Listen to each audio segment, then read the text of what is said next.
Fear, something that is common to all of us. But what causes fear? I submit to you there's two big causes for fear in your life. One is a lack of control over the situations that you find yourself in.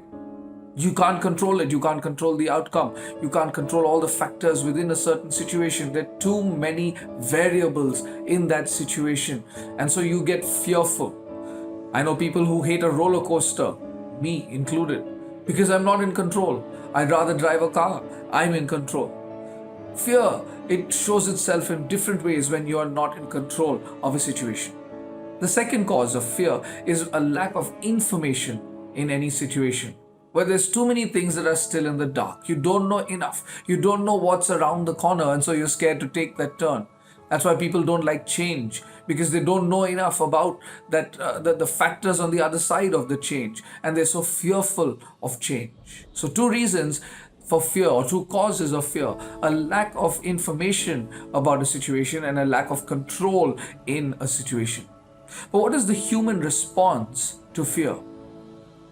Well, psychologists would call it the fight or flight method. You either stay and fight or you return and run. Now, fighting is an aggressive stance, and running of the flight method is a withdrawn stance. Neither of them is inherently wrong or right. They both have pros and cons.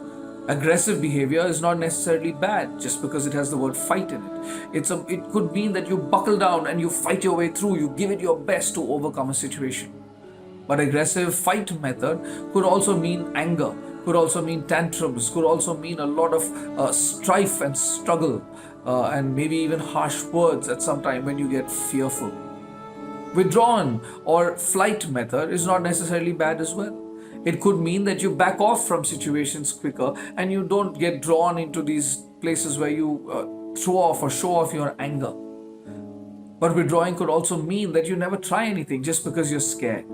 Just because you're filled with fear about a situation, you don't try anything. You back off from relationships, you back off from experiences, you back off from anything, any opportunity that could come your way, because fear might have gripped your heart at the time.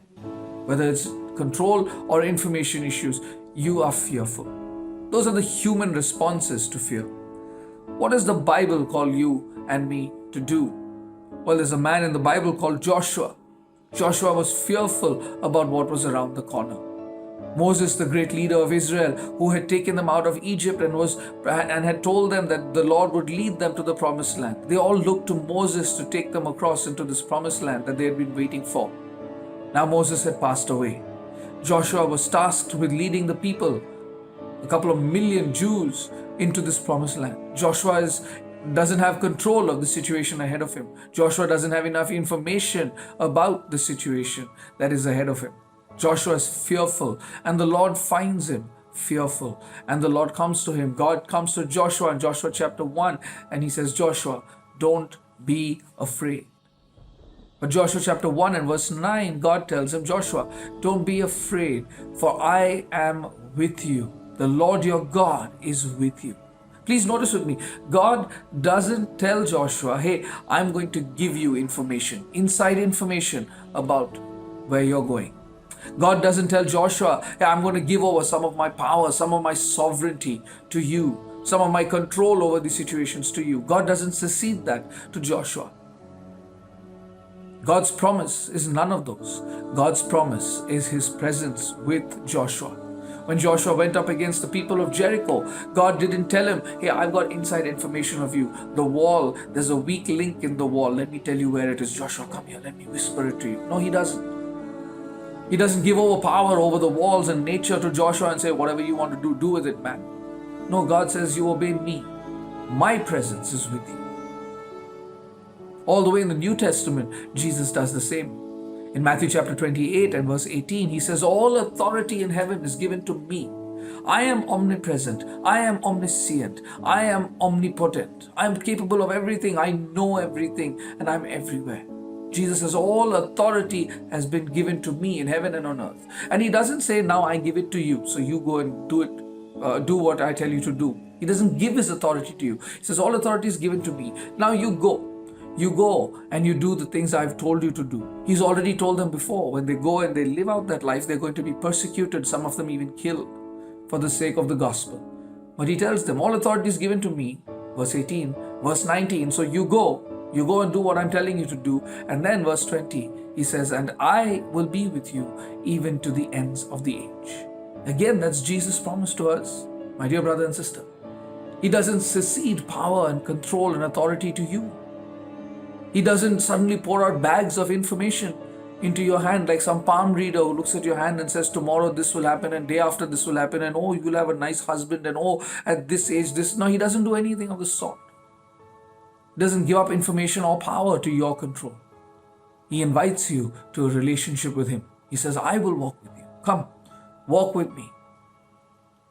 And that's the question we've got to ask ourselves in times of fear, like a pandemic where you have no control and you don't have enough information. You don't have control over your job, you don't have information about your job. None of us know what 2021 is going to look like. If at all you thought you know what the future looks like, 2020 has taught you, you can't tell the future. 2021, you don't have control over it. You don't have information about it. And God doesn't give it all to you at the start. No, God says, I will walk with you through the year. Is that enough? Or are we in our prayer life and our faith going to God and saying, okay, God, but give me some control as well. Give me some information as well. Give me some secret about the future as well. Or do we go to God and are we saying, God, it's enough. Whatever comes my way, I don't have to be in control. I don't have to know it. All I need to know is that you do. You have control. You know it and you are walking with me. Do not be afraid. Do not be dismayed. For the Lord, your God, is with you. What a response to a time of fear. May God make us people confident because the Lord walks with us. Those that hope in Jesus will never be put to shame. God bless you.